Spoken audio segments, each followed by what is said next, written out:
The low, electric hum of anticipation was a physical thing in the air, a vibration that thrummed through the marble floors and up the spines of every guest, photographer, and insider gathered for the annual Luminosity Gala.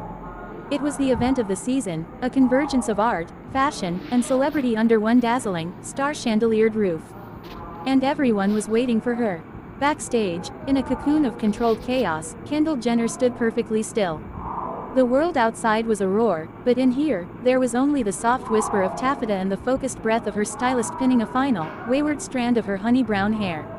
She looked at her reflection in the full-length mirror and for a moment, even she was breathless.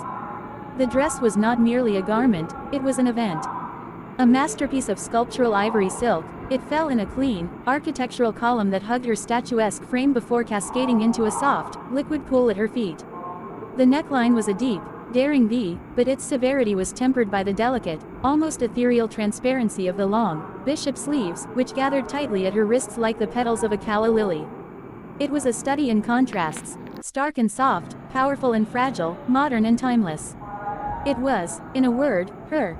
"Kendall, you're on," a voice murmured from the doorway. A small, almost imperceptible smile touched her lips. She took a deep, centering breath, the kind she'd learned from years in the eye of the hurricane. The doors at the end of the private corridor swung open, and the roar of the crowd swelled into a deafening wave. Then, she stepped into the light.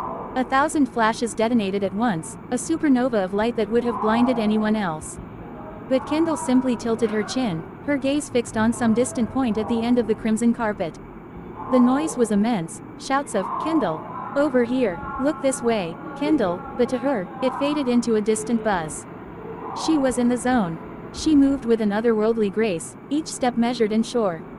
The white silk caught the light, glowing with an inner luminescence that made her seem like the only person in color in a black and white world.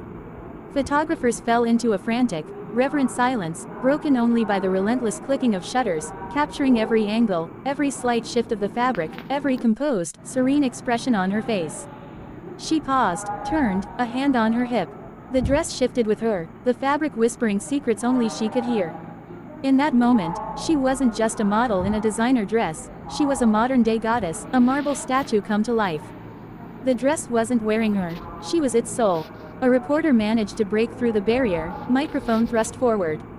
"Kendall, the dress is incredible, what does it represent to you tonight?" She leaned in slightly, her voice calm and clear over the din. "It feels like strength," she said, her eyes sparkling. "And a little bit of magic." It was the perfect soundbite, and she knew it. With another graceful turn, she continued her journey down the carpet, leaving a trail of awe in her wake. Inside the gala, the atmosphere shifted from frenzy to admiration. As she glided through the sea of black tuxedos and jewel-toned gowns, she was a beacon. Friends from the industry air kissed her cheeks, careful not to disturb the masterpiece she wore. She accepted compliments with gracious nods, her confidence a quiet, radiant force. Finding her table, she finally sat, the dress pooling around her like spilled milk. For the first time all night, she truly relaxed, letting out a soft sigh. A close friend leaned over. "You absolutely killed it. You know that, right?" Kendall glanced down at the magnificent white fabric, a symbol of a flawless performance, and allowed herself a real, full smile. The pressure was off. The entrance was made. The story was already being written in a million headlines and social media posts across the globe. She had arrived, she had conquered, and in that breathtaking white dress, she had once again proven why she was forever Kendall.